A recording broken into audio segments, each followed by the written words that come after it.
નમસ્કાર, નિર્માણ ન્યૂઝના ખાસ કાર્યક્રમ હોટ ટોપિકમાં હું છું ધર્મી આપની સાથે। દર્શક મિત્રો, જે પ્રકારે આજનો વિષય સામે આવ્યો છે તેને સાંભળીને જ આપણને વિચાર આવે કે કયા પ્રકારે હવે બાળકો જે છે તેની માનસિકતા વિકસી રહી છે।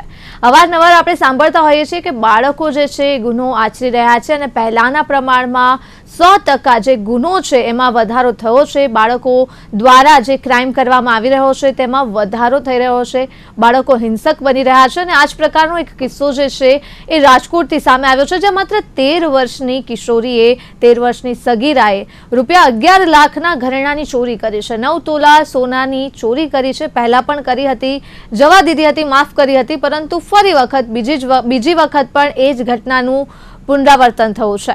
એટલે આજે જ્યારે આ વિષય સામે આવ્યો છે એટલે આપણને એ વાર્તા યાદ આવે કે જ્યારે એક બાળક માત્ર પેન્સિલની ચોરી કરીને આવ્યું હોય અને માતાએ એને ખૂબ જ કઠોર શિક્ષા આપી હોય કે આજે તું પેન્સિલ ચોરી કરીને લાવ્યો છે પણ ભવિષ્યમાં તું એક મોટો ચોર બનીશ અને વાસ્તવિકમાં એક મોટો ચોર બને, એટલે ત્યારે માતાને પસ્તાવો થાય કે જો મેં તને પેન્સિલ ચોરી કરતા જો રોક્યો હોત તો કદાચ આજે તું આટલો મોટો ચોર ન બન્યો હોત।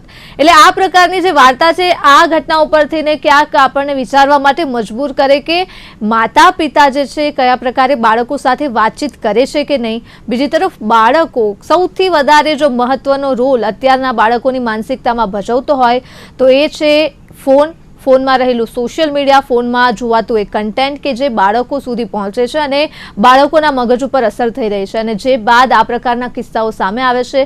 બાળકો હવે મર્ડર કરવામાં પણ 2 વખત નથી વિચારી રહ્યા, ત્યાં સુધી પણ પરિસ્થિતિ વણસી ગઈ છે। આજે વાત કરી છે કે જે પ્રકારે હવે આ બાળકો ચોરી તરફ વળ્યા છે અને એમાં પણ માત્ર 13 વર્ષની કિશોરી, એટલે હવે એની મજબૂરી હતી કે તેની માનસિકતા કયા પ્રકારની હતી કે તેને કયા કારણોસર આ પ્રકારની ચોરી કરી છે, આ પ્રકારનું જે કૃત્ય છે એ સગીરાએ કર્યું છે તેના ઉપર ચર્ચા કરવી છે। ચર્ચા કરવા માટે આપણી સાથે જોડાયા છે સ્ટેટ કોઓર્ડિનેટર પ્રયાસથી ઇન્દ્રજીતસિંહ ચૌહાણ અને સાથે જોડાયા છે મનોચિકિત્સક ડોક્ટર પૂર્વાંગી શુક્લા। સૌપ્રથમ આપ બંને એક્સપર્ટનું હાર્દિક સ્વાગત છે નિર્માણ ન્યૂઝમાં। સૌથી પહેલા ઇન્દ્રજીતસિંહ, જો હું શરૂઆત આપનાથી કરું તો જે પ્રકારની આ ઘટના સામે આવી છે, અવારનવાર આ બાળકો સાથે કામ કરતા રહેતા હો છો, આ જે ઘટના સામે આવી છે આપણને વિચારવા મજબૂર કરે કે આટલી ઉંમરમાં આટલી મોટી ચોરી, લાખો રૂપિયાની ચોરી આખરે બાળકીએ કયા કારણોસર કરી હશે, કયા પ્રકારની પરિસ્થિતિ હશે, કયા પ્રકારની બાળકીની માનસિકતા હશે? Thank you. ખૂબ જ અગત્યનો મુદ્દો આજે આપને જાહેર ચર્ચામાં લાવ્યા છે, જેનાથી ઘણી બધી અવેરનેસની જે છે એ શરૂઆત થશે। આપનો ખૂબ ખૂબ ધન્યવાદ કે આ મુદ્દા ઉપર એક ટોપિક પર ચર્ચા કરી રહ્યા છે આપણે। સૌથી પહેલા આપણે સમજવું પડશે કે અત્યારની જે આ સિસ્ટમ છે એ સિસ્ટમની અંદર એમને આ ચોરી કરી છે કે ચોરી કરાવવામાં આવી છે, કારણ કે બાળકોનો ઉપયોગ થઈ રહ્યો છે એવું આપણે અવારનવાર જોયેલું છે। બાળકોનો ઉપયોગ ભીખ મગાવવા માટે પણ થાય છે, બાળકોનો ઉપયોગ જે છે આવા નાના મોટા કામ કરાવવામાં પણ થાય છે।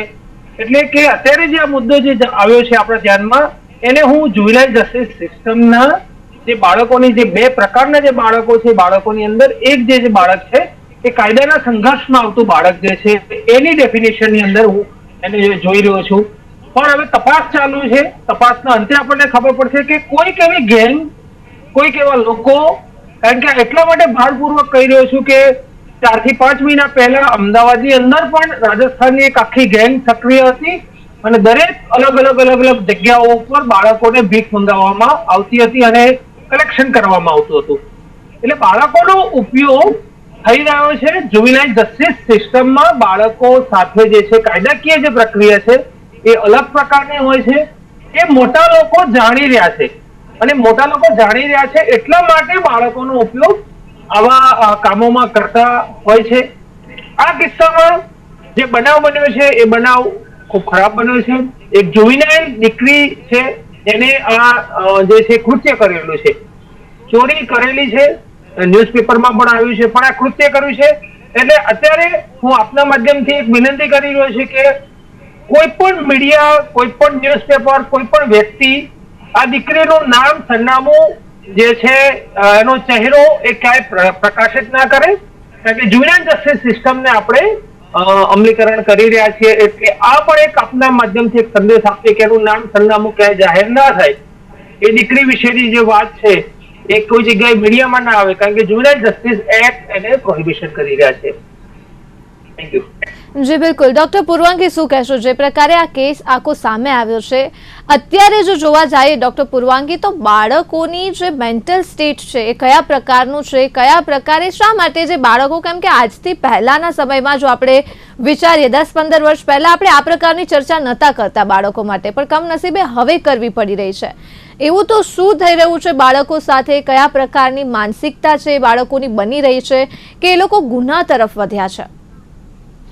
સૌથી વસ્તુ એ છે કે અત્યારના પેરેન્ટ્સ જે છેલ્લા 20 વર્ષનો જો તમે ટ્રેન્ડ જોશો, તો પહેલા 20 વર્ષ પહેલા એવું હતું કે ફિમેલ એટલે ઘરની સ્ત્રી ઘરે હતી, એમનું બહાર બહુ અવર જવર રહેતું નહોતું. મતલબ એ કોઈ જગ્યાએ પૈસા કમાવા માટે નોકરી કરવી અથવા તો પ્રોફેશનલી એક્ટિવ રહેવું એવું નહોતું.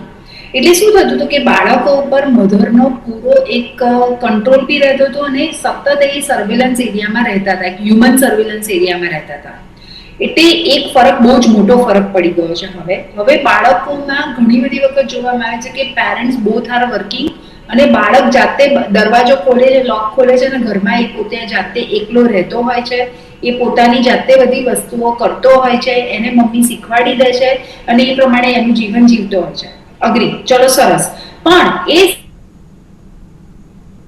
શું કરતો હોય છે, શું વિચારતો હોય છે, એની સાથે બનેલા ઘટનાઓ અથવા અનુભવો એ કોની સાથે શેર કરી શકે છે, એ શેર કર્યા પછી એને કેવી રીતના સામેથી રીઇન્ફોર્સમેન્ટ મળે છે કે રેસિપ્રોસિટી મળે છે, એ કોણ જોવા ગયું? બંને પેરેન્ટ્સ બિઝી છે, બંને પેરેન્ટ્સ પાસે સમય નથી, એટલે એની સાથે વાતચીત કરવાનો ટાઈમ મળતો નથી. બીજી વસ્તુ, ફેમિલી જે આપણું પહેલા હતું કે દાદા બા બધા જોડે રહેતા હતા અને એક જોઈન્ટ ફેમિલી થોડુંક સિસ્ટમ રહેતી હતી, તો એકબીજા મોટા લોકો, વડીલો બાળકની જે કોઈ બી શારીરિક અવસ્થા હોય ત્યાંથી પણ બોડી લેંગ્વેજથી પણ પકડી શકતા હતા કે કંઈક ગડબડ છે. પણ હવે કોઈ જ નથી. ત્રીજી વસ્તુ, સોશિયલ મીડિયા, બહુ જ બધા અત્યારના ઓટીટી પ્લેટફોર્મ પર બનનારા ઘણા બધા પ્રકારના વાયલન્ટ મૂવી.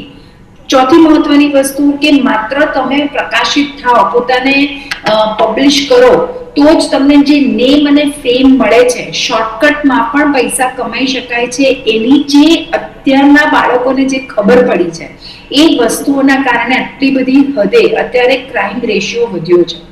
લાઈક હું જ તમને કહું, મારી પાસે એવા ઘણા બાળકોના થાય છે કે જે એમના બાળકો એવું કહેતા હોય છે કે પૈસા કમાવા તો ક્યાં અઘરા છે, આજકાલ યુટ્યુબની ચેનલ ખોલી દઈએ એટલે પૈસા આવવા માંડે. પણ તમારે યુટ્યુબની ચેનલ ખોલશો કેવી રીતના, તમે શું કરશો? આજે આપણે ઘણા બધા લોકોને જોઈએ છે કે જે કેવી રીલ્સ બનાવે છે, કેમ? કારણ કે just they want a money, they want name, fame, એ લોકોને લાઇક્સ જોઈએ છે. આ પણ બહુ જ મહત્વનું દૂષણ બનતું ગયું છે કે જેને પેરેન્ટ્સ નથી રોકી શકતા. શરૂઆત પોતાના ઘરથી થાય છે, પેરેન્ટ્સ અને વાલીઓથી થાય છે. તમારા માટે પૈસા કમાવા મહત્વના છે કે તમારા માટે સંસ્કાર આપવા મહત્વના છે, એ પ્રયત્ન પેરેન્ટ્સે પાછો કરવો પડશે.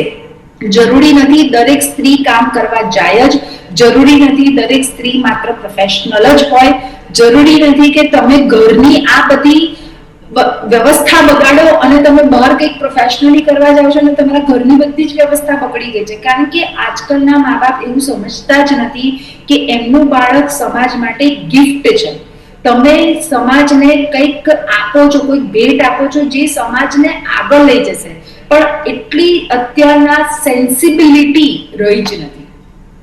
બિલકુલ સાચી વાત છે. એટલે આજે સેન્સિટિવિટી નથી રહી ડોક્ટર પૂર્વાંગી. એટલે સવાલ એ થાય કે જ્યારે મા બાપ તરીકે જો આપણે વાત કરીએ તો બાળકોની જ્યારે પણ વાત થાય એટલે એ સીધી જ મા બાપ સાથે સંકળાયેલી હોય, કેમ કે મા બાપની પહેલી રિસ્પોન્સિબિલિટી આવે છે જ્યારે પણ આપણે બાળકોની વાત કરીએ. પણ અત્યારે આપણે જાણીએ છીએ કે એક તરફ મા બાપ, વાતચીત તો ખૂબ દૂરની વાત છે, સમજવું ખૂબ દૂરની વાત છે, પણ પોતાના બાળકો સાથે સામાન્ય વાતચીત કરવી પણ ખૂબ અઘરી બની છે. આજકાલના ઘરોમાં એ વાતચીત પણ નથી થતી બેસીને કે તું બહારે હતો તો તારા કોણ ફ્રેન્ડ્સ છે, તમે લોકો ફ્રેન્ડ સર્કલમાં શું વાત કરો છો, એ વાત પણ ખૂબ ઓછી થાય છે. એટલે આ જે જનરેશન ગેપ છે અને માતા પિતા સામે આ સૌથી મોટો પડકાર છે. એવું નથી કે માતા પિતાને વાત કરવી નથી, પણ એ લોકો કરી શકતા નથી. એટલે શું લાગે છે આ જે એક પ્રોબ્લેમ છે, અગર કોઈ પેરેન્ટ્સ જે છે કે આ ફેસ કરી રહ્યું છે, પોતાના બાળકને જાણવું છે, તો ક્યાંથી તે શરૂઆત થઈ શકે આ જનરેશન ગેપને ઓછો કરવાની? જો ધર્મી, this is not a generation gap. First of all, I was very comfortable when I was a young kid to talk to my grandparents. મારા ગ્રાન્ડફાધર સાથે મારા દાદા સાથે મારે વાત કરવી હોય ને તો it's easier, it was very easier. મને કોઈ જનરેશન ગેપ નહોતો આવતો. પણ હવે છે ને આ બધું બહારની દુનિયાના જે ઇન્ફોર્મેશન મળે છે કે મા બાપની જે એજ છે અને છોકરાઓની જે એજ છે એને જનરેશન ગેપ કહેવાય. હવે લોકોને તમે સામાન્ય રીતના એવી વાત કરતા સાંભળતા હવે તો 5 વર્ષે જનરેશન ગેપ થઈ ગયો છે. What is generation gap? આજે પણ સીએ એ જ રીતના ક્લિયર થાય છે જે 20, 25, 30 વર્ષ પહેલા ક્લિયર થતું હતું. આજે પણ ડોક્ટર એ જ રીતના બનાય છે જે રીતના પહેલા ડોક્ટર બનાતું હતું. તો શેનો જનરેશન ગેપ છે? પહેલી વસ્તુ. બીજી વસ્તુ, તમારે તમારા બાળક સાથે વાત કરવી છે તો એની ઉપર પહેલા તો વિશ્વાસ લાવવો પડશે. એને તમારે વિશ્વાસમાં લેવો પડશે કે તમે એની સાથે જે કંઈ પણ વાત કરો છો તો એ તમે જજમેન્ટલ થયા વિના કરશો. જજમેન્ટલનો અર્થ શું થાય કે મેં તમને કશું કહ્યું અને તમે મને જજ કરી લો છો કે અચ્છા તું તો આવી જ છે, તું તો આમ જ છે, તો એ માણસને તમારી સાથે ઓપન સ્પેસ નથી મળતી વાત કરવાની. એટલે શું થશે? ધીરે ધીરે ક્લોઝ થઈ જશે. અચ્છા, પેરેન્ટ્સ આજકાલના શું કરે છે? સાર્કાઝમ. સો મેની ટાઈમ્સ એ લોકો એવા સ્ટેટમેન્ટ વાપરશે કે તું તો આવો જ છે, તારું તો ભવિષ્ય આવું જ થશે, તું તો આમ જ નીકળીશ. એટલે શું થાય કે પેલું છોકરું એ શબ્દોને કાનમાં વાગોળ્યા જ કરે, હું તો આવો જ છું, હું તો આમ જ થઈશ, હું તો આમ જ થઈશ. એટલે એ સારી વસ્તુ પર જવાની જગ્યાએ ખરાબ વસ્તુ, એમ પણ તો હું આવો જ થવાનો છું ને, તો પછી મને આ જ કરવા દે ને, શું કરવા પેલું કરું, રાઈટ? ચોથી મહત્વની વસ્તુ ત્યારે થાય જ્યારે પેરેન્ટ્સ એકબીજાની સાથે વાત કરે છે. ત્યારે શું વાત કરે છે? આજકાલ તો પેરેન્ટ્સની અંદર જ કોર્ડિનેશન નથી. એક પેરેન્ટ એમ કહે છે કે હું જેમ કહું એમ થવું જોઈએ, બીજું પેરેન્ટ કહે છે કે ના આવું તો ના જ થવું જોઈએ. તો પહેલા તો એ બંને જણાને પેજ પર આવવાની, એક સિંગલ પેજ પર આવવાની જરૂર છે કે તમારે તમારા બાળકનો ઉછેર કરવો કેવી રીતના છે. તો બાળક સાથે વાત કરવા માટે તમારે બાળકનો વિશ્વાસ જીતવો પડશે. તમારે એને વિશ્વાસ અપાવવો પડશે કે તમારી પાસે, એ તમે એના બેકબોન છો, તમારી પાસે આવવાથી એને દરેક રસ્તા મળશે. આજે મારે મારા પેરેન્ટ્સ પાસે જવું હોય તો મારે મારો વિચાર કરવો નથી પડતો. કેમ? કારણ કે મને ખબર જ છે કે મેં ખોટું કર્યું હશે તો મને વડ પડશે, મેં સાચું કર્યું હશે તો મને પ્રેમ મળશે. બિલકુલ સાચી વાત છે. આ વિશ્વાસ જગાવવો એ કોનું કામ છે? આ સમાજનું કામ નથી, આ કોઈ સ્કૂલ ટીચરોનું કામ નથી, આ કોઈનું કામ નથી. આ કામ માત્ર ને માત્ર વાલીઓનું છે. આ બધું ક્યારે થાય? જ્યારે તમે તમારી પોતાની પેરેન્ટિંગને સ્ટાઇલને જુઓ, તમે શું કરો છો, તમે કેવી રીતના પેરેન્ટ્સ, તમે કેવા પેરેન્ટ્સ છો, તમે તમારા બાળકો પાસેથી એક્સપેક્ટેશન શું રાખો છો. અચ્છા, તમે જ્યારે અંદર અંદર વાતો કરો છો તો તમે શું વાતો કરો છો? આ બહુ જ મહત્વની વસ્તુઓ છે. જી બિલકુલ ઇન્દ્રજીતજી, જે પ્રકારે આ ચર્ચા થઈ રહી છે, સૌથી વધારે જો બાળકોની જ્યારે પણ વાત થાય એટલે માતા પિતા ઉપર એક સવાલ ઉઠતો હોય છે. શિક્ષકોની પણ વાત કરી શકીએ આપણે, આસપાસ જે તેમની સંગત છે એના ઉપર પણ આગળ વાત કરીએ. પણ સૌથી પહેલા જો આપણે માતા પિતાની વાત કરીએ તો આપના મતે શું લાગે છે કે આ જે પરિસ્થિતિમાં આજે આપણે મુકાયા છીએ કે આપણે આ ડિસ્કશન કરવું પડી રહ્યું છે, માતા પિતા તરીકે કયા પ્રકારના જે પડકારો છે? કેમ કે કોઈ માતા પિતા એવું ન ચાહતું હોય કે મારું બાળક જે છે આ રસ્તા ઉપર જાય, ચોક્કસપણે, પણ ક્યાંક કમી રહી છે, ક્યાંક એ વસ્તુઓ જે છે એ સરખા રસ્તા ઉપર નથી, એટલા માટે બાળકો આ કામ કરી રહ્યા છે. તમારા મતે ઇન્દ્રજીતજી શું લાગે છે, માતા પિતાઓનો રોલ જે છે એ ક્યાં ઓછો પડી રહ્યો છે, અથવા તો ક્યાં એવી ભૂલ થઈ રહી છે, કમી થઈ રહી છે કે બાળકોમાં આ પ્રકારનો ગુનાખોરી વધી રહી છે? એકચ્યુઅલી માતા પિતાની ભૂમિકા ભજવાતી જ હોય છે. દરેક માતા પિતા પોતાની ભૂમિકા ભજવતી હોય છે. પણ જે મુખ્ય કારણ જે છે એનું કારણ એ છે કે વિભક્ત કુટુંબ થઈ રહ્યા છે. શરૂઆતમાં આપણે બધાએ જોયેલું છે, દાદા દાદી સાથે, નાના નાની સાથે, મામાના ઘરે જવું, આ એક સિસ્ટમ હતી. હવે સેપરેટ ફેમિલી સેપરેટ થઈ રહ્યું છે. એનો મુખ્ય જે અંશ છે, એની જે જવાબદારી છે, કારણ કે જ્યારે સંયુક્ત કુટુંબમાં જ્યારે બાળકનો ઉછેર થતો હતો તો એને બધા પ્રકારનું, એને બોલવા માટેની કોઈ સ્પીકિંગ અલગથી કોર્સ નતા કરવા પડતા. એ ઓટોમેટિક બોલતો હતો. એની સાથે એની પ્રેમ ભાવ પણ મળતો હતો, એને એટલો હેત પ્રેમ, અને એના કારણે એ બાળકનો જે ઉછેર થતો હતો એ સાર્વજનિક ઉછેર થતો હતો. જ્યારે હવે શું થઈ રહ્યું છે કે બાળક એકલો પડી ગયો છે, અને બાળક એકલો પડી જવાને કારણે એ એનો મિત્ર કોને બનાવે છે? એનો મિત્ર બનાવે છે મોબાઈલને. યુટ્યુબ ને એનો બનાવે છે ઇન્સ્ટાગ્રામ. આના કારણે એ પોતે બીજી વાતો ઉપર વળ્યો છે અને એના કારણે બીજા બધા પ્રોબ્લેમ પણ થઈ રહ્યા છે. આજે સાયબર ક્રાઇમના પણ પ્રોબ્લેમ થઈ રહ્યા છે. યુવાનો જે છે ખાસ કરીને દીકરીઓ હોય કે દીકરાઓ હોય એ ઇન્સ્ટાગ્રામ એના કારણે પણ ઘણા બધા બીજા વિષયોમાં ભાગી જવું, લવ અફેર્સના મામલા, પોક્સો જેવા 18 વર્ષની નાની છોકરીઓ સાથે એબ્યુઝ થવા, આવા પ્રોબ્લેમ પણ વધી રહ્યા છે. એટલે અને ઘણા બધા વિચારકો વિચારી પણ રહ્યા છે. ઓસ્ટ્રેલિયા એમાં જેવામાં આપણને જોયું છે કે મોબાઈલ ઉપર બેન લગાવી દેવામાં આવ્યું છે. આપણે ત્યાં પણ એક ચર્ચા વેગ પકડી રહી છે કે શું બાળકોને મોબાઈલથી દૂર રાખવા જોઈએ. પણ આ બહુ લાંબા ગાળાની પ્રોસેસ છે, કારણ કે લોકશાહી છે, અધિકારોની પણ વાત આવશે, બાળકોનો પણ અધિકાર છે. કારણ કે મોબાઈલ યુઝ કરવો, આપણે કોરોનામાં જોયું હતું કે બાળકો મોબાઈલ થકી જ એજ્યુકેશન મેળવી શક્યા હતા. એટલે એ એક ચર્ચાનો વિષય છે. પણ સૌથી મોટી વાત જે છે એ વિભક્ત કુટુંબ થઈ રહ્યું છે. માતા પિતા બાળકોને સમય ઓછો નથી આપી રહ્યા. અને બીજી વસ્તુ એ છે કે આવા બાળકો જે છે જે કાયદાના સંઘર્ષમાં આવી રહ્યા છે, આ બાળકોની પાછળ બીજી કોઈ ટીમ તો કામ નથી કરતી ને, એ એક તપાસનો વિષય રહેલો છે. અને ચોક્કસ આવા જ્યારે થતા હોય છે, એક વખત બનાવ બન્યો હોય બીજી વખત જ્યારે બનાવ બને, જુવેનાઇલ જસ્ટિસ બોર્ડની આખી સિસ્ટમ છે. આ સિસ્ટમ મુજબ એ જે પણ બાળક જે છે એને ઓબ્ઝર્વેશન હોમની અંદર ટ્રાન્સફર કરવામાં પણ આવશે. જુવેનાઇલ જસ્ટિસના નિયમ મુજબ એની કાર્યવાહી પણ થશે. પણ ખાસ તપાસનો વિષય રહ્યો છે કે દીકરીઓની સંખ્યા જે છે કાયદાના સંઘર્ષમાં આવતા બાળકોમાં, કારણ કે છેલ્લા 5 વર્ષના જો બાળકોના કાયદાના સંઘર્ષમાં આવતા જો આંકડાઓ જોઈએ તો આખા ગુજરાતમાં આવા જે બાળકો જે દીકરીઓની સંખ્યા વધારે હતી.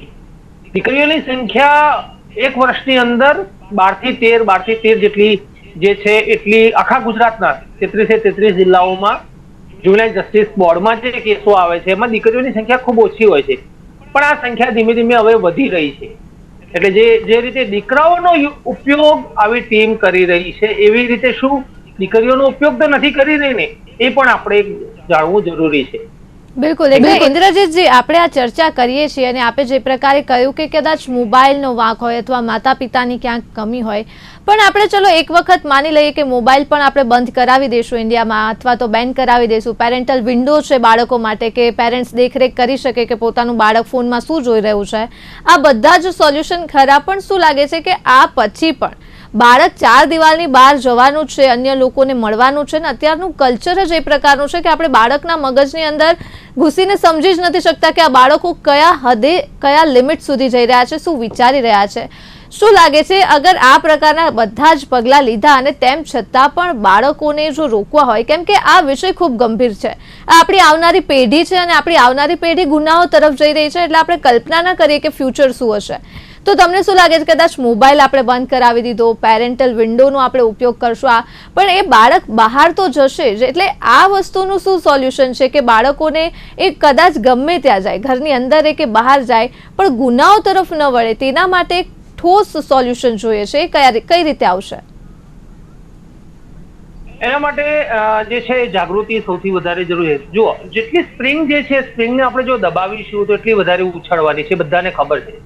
બાળકોના મોબાઈલ તમે લઈ લો તો બાળક મોબાઈલ વગર રહેવાનું નથી. બાળકનો વિકાસ ઘરમાં થશે એવું આપણે નથી માનતા. બાળકને ચોક્કસ બહાર નીકળવું જ પડશે.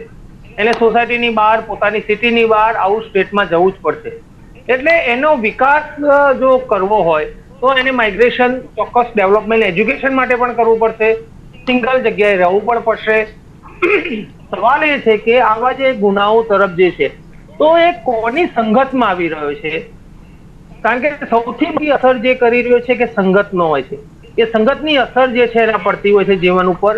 એ એવી કોઈ ટોળકી સાથે તો નથી આવી ગયો. એવી ટોળકીઓ કઈ જગ્યાએ છે એ આઈડેન્ટિફિકેશન, એવા બાળકો કે જે મુશ્કેલીમાં મુકાયેલા બાળકો છે એમને ગવર્મેન્ટની સ્કીમ જે છે એનો બેનિફિટ જો મળી જતો હોય અને એમનું જીવન સુધરી શકતું હોય છે, એવા ઘણા બધા સારા પ્રયોગો થયેલા છે. કારણ કે જે બાળક મુશ્કેલીમાં હોય છે, કોઈ બાળક જે છે એ ક્યારેય આવા ગુનાઓ નથી કરતું. હા, મોટા જે ખાસ કરીને આપણે જયારે એક્સિડન્ટના કેસો જે જોતા હોઈએ છીએ તો બહુ નાની ઉંમરના 16 વર્ષના 17 વર્ષના 100ની સ્પીડે ગાડી લઈને જતા રહે એવા પૈસાદાર લોકોના ઘણા એવા મોટી મોટી ગાડીઓ જે યુઝ કરતા હોય છે એવા બાળકો હોય છે. પણ જે નાની મોટી ચોરી કરવી, અલગ અલગ જગ્યાએ જવું, ત્યાંથી કોઈ ચોરી કરી લેવી, કોઈનું ખૂન કરી લેવું, પોકેટ ચોરી કરવી, બાઇકની ચોરી કરવી, મારામારી કરવી, આવા કિસ્સાઓ જે છે એ ખાસ કરીને એવા એરિયામાં હોય છે. એવા પોકેટ જે હોય છે, પોકેટ આપણે આઈડેન્ટિફિકેશન કરવા પડે. ત્યાં સ્પેશિયલ જુવેનાઇલ પોલીસ યુનિટ જે છે, એસજેપીયુ જે છે કાર્યરત છે. એ એસજેપીયુ ને વધારે સક્રિય કરી એવા નાના નાના ગ્રુપ બનાવી એવા તરુણ અને તરુણી યુવતીઓ, કિશોરીઓ, આ કિશોરીઓના ગ્રુપ બનાવી એમની સાથે સેન્સિટાઇઝેશનના પ્રોગ્રામો કરવા પડશે, જેથી કરીને એમને ખ્યાલ આવે કે આપણી જે વિકાસ છે એ કઈ દિશામાં છે, આપણે ક્યાં જવું છે. એમને એમના સ્વપ્નો જે છે બતાવવા પડે, અને સપનો જે છે બતાવવા માટે, સપનોને પૂરા કરવા માટેની એક સિસ્ટમ જે છે એ કઈ કઈ જગ્યાએ છે. કારણ કે આવા ઘણા બધા બાળકો એવા છે કે જે રસ્તો ભટકી ગયેલા છે, બીજા રસ્તે ચડી ગયા છે, અને એમને મુખ્ય ધારામાં, સમાજની મુખ્ય ધારામાં લાવવા પડશે. અને જુવેનાઇલ જસ્ટિસ સિસ્ટમ જે છે એ તો કહી જ રહી છે કે બાળક જે છે 18 વર્ષ પછી એની મુખ્ય ધારામાં સમાવેશ થાય એ માટે આખો કાયદાનું અમલીકરણ વધારે સુનિયોજિત રીતે આપણે સાથે મળીને કરવો પડશે. બિલકુલ સાચી વાત છે આપની. ડોક્ટર પૂર્વાંગી, જે પ્રકારે આગળ આપણે વાત કરી અને જે પ્રકારે જણાવ્યું છે આપણને ઇન્દ્રજીતભાઈએ કે સ્પ્રિંગ જેટલી દબાવશો એટલી ઉછળશે, અને આજકાલનો એ સૌથી વધારે સમસ્યા છે, કેમ કે બાળકો માતા પિતાનું માની જ નથી રહ્યા. અને આપણે જે પ્રકારે આગળ પણ વાત કરી, એટલે આ વાતનું સોલ્યુશન શું છે? કદાચ માતા પિતા એક વખત ટોકશે પણ ખરા, રોકશે પણ ખરા, પણ એ જ પાછો પરિસ્થિતિ આવશે કે તમે સ્પ્રિંગ જેટલી દબાવશો એટલી વધારે ઉછળશે. તો આ સ્પ્રિંગ દબાવી એટલી વધારે ઉછળે, અને બીજી તરફ સોફ્ટ પેરેન્ટિંગની સામે પણ સવાલો ઊભા થઈ રહ્યા છે કે તો તમે સોફ્ટ પેરેન્ટિંગથી વાત કરો, પણ એની સામે પણ પ્રશ્ન છે કે ઘણી વખત માતા પિતા સોફ્ટ બનતા હોય છે તો બાળક તેનો ફાયદો ઉઠાવતું હોય છે. એટલે તમારા મતે આ બધી જ ચર્ચાઓમાં આમ ઠોસ સોલ્યુશન શું છે, કોર સોલ્યુશન શું છે કે આ પરિસ્થિતિ જે અત્યારે આપણે મુકાયા છીએ એ ફરી ન થાય? ધર્મી, આ છે ને વસ્તુ બહુ જ ડિટેલિંગ છે ખરેખર જોવા જઈએ તો.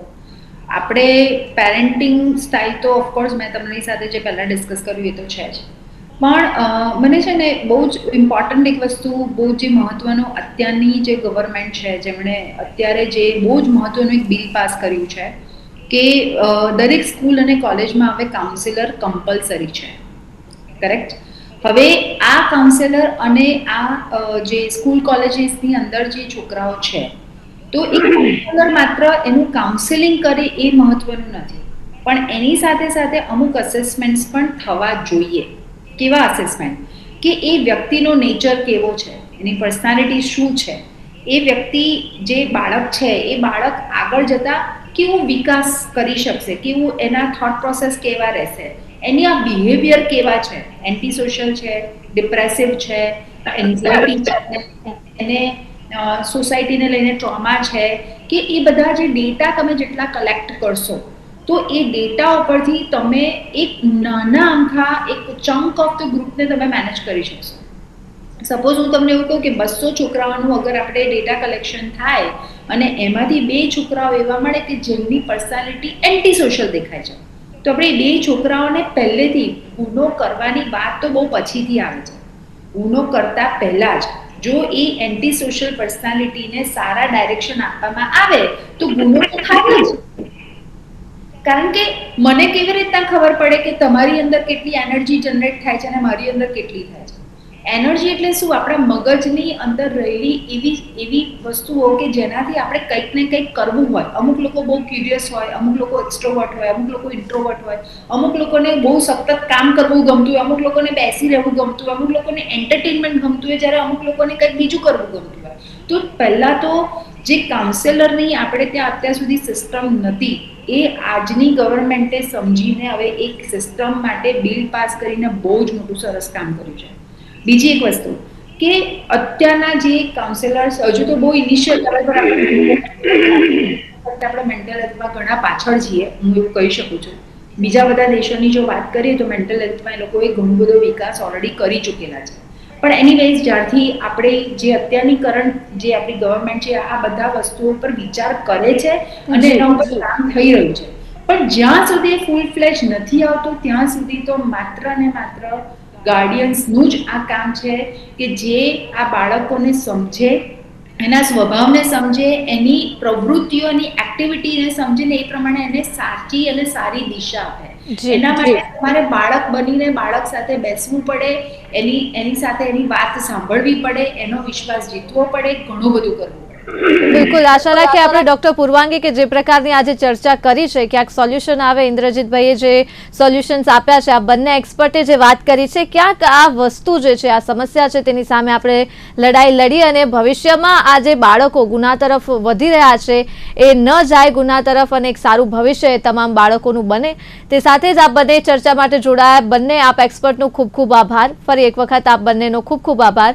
તો દર્શક મિત્રો, જે પ્રકારે આજે આ વિષય ઉપર ચર્ચા કરી છે, આશા રાખીએ કે ભવિષ્યમાં આ પ્રકારની ચર્ચા કરવાની ફરજ ન પડે. હાલ મને આપશો રજા. નમસ્કાર.